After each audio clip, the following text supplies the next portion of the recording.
പക്ഷെ ആ 80s തൊട്ട് ഒരു 2004 വരെ അല്ലേ ഏതാണ്ട് വലിയ ഗ്യാപ്പായിരുന്നു. വലിയ ഗ്യാപ്പല്ലേ അത്?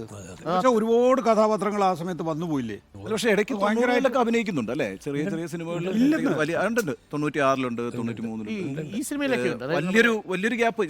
ഞാനത് നോക്കിയിരുന്നു. അത്ര അങ്ങനെ വളരെ ശ്രദ്ധേയമായ സിനിമകളായിരുന്നില്ല എന്നുള്ളത് മാത്രമേ ഉള്ളൂ. പക്ഷേ ശ്രദ്ധേയ സിനിമ വന്നതിന് ഒരു ഗ്യാപ്പിന് ശേഷം ഞാൻ 2 ഗ്യാപ്പ് ഇട്ടിട്ടുണ്ട്. ഒരു ഗ്യാപ്പിന് ശേഷം വന്നതാണ് ധ്രുവം വന്നത്. അതൊരു വലിയ കയ്യടിയോട് കൂടിയാണ്. ആ ധ്രുവം വരുമ്പോൾ എന്നെ വിളിച്ചിരുന്നു. SN സ്വാമി വിളിച്ചു. SN സ്വാമി വിളിച്ചിട്ട് പറഞ്ഞിങ്ങനെ ധ്രുവത്തിലൊരു ക്യാരക്ടർ ചെയ്യണം. ഞാൻ ചോദിച്ചു എന്ത് ക്യാരക്ടർ ആയിട്ടാന്ന് ചോദിച്ചു. ആരാച്ചാരാണ്. ഞാൻ സ്വാമിയോട് ചോദിച്ചു, സ്വാമി ഞാൻ ഈ മറ്റേ ബാലം പോലുള്ള സിനിമകൾ മുഴുവൻ ഇട്ട് കണ്ടിട്ട് ഇപ്പോഴും അത് ചെയ്യാൻ വേണ്ടി എന്നെ മാത്രമേ ഉള്ളൂ. ഈ ക്യാരക്ടർ ഷിഫ്റ്റ് വരുന്നു എന്നുള്ളതാണ് രണ്ടാം ഘട്ടത്തിലെ പ്രത്യേകത. ഞാൻ ചോദിക്കുന്നത് ഇപ്പം തിക്കോടിയനുമായിട്ടുള്ള ബന്ധം, അത് കഴിഞ്ഞ് പിന്നെ അരവിന്ദന്റെ ഉത്തരായനത്തിലൂടെയുള്ള അരങ്ങേറ്റം, പിന്നെ പാദസരം ചെയ്യുമ്പം PJ ആന്റണിയും ഉണ്ട്, കൊട്ടാരക്കരയും ഉണ്ട് ആ സിനിമയ്ക്കകത്ത് അല്ലേ. അവരെ പോലുള്ള മഹാനടന്മാരുമായിട്ട് ബന്ധപ്പെട്ട് നിൽക്കുന്നു.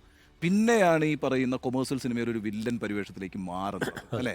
അപ്പോൾ ആദ്യം ഗൗരവമായിട്ടുള്ള ഒരു സിനിമാ പ്രവർത്തനവുമായിട്ട് വന്ന് നല്ല ക്യാരക്ടേഴ്സിലൂടെ വന്നിട്ട് പെട്ടെന്ന് വില്ലനായിട്ട് മാറുന്നു. പിന്നെ ഇൻഡസ്ട്രിയുടെ ഭാഗമായിട്ട് ആ വില്ലൻ തുടരുകയാണ് അല്ലേ.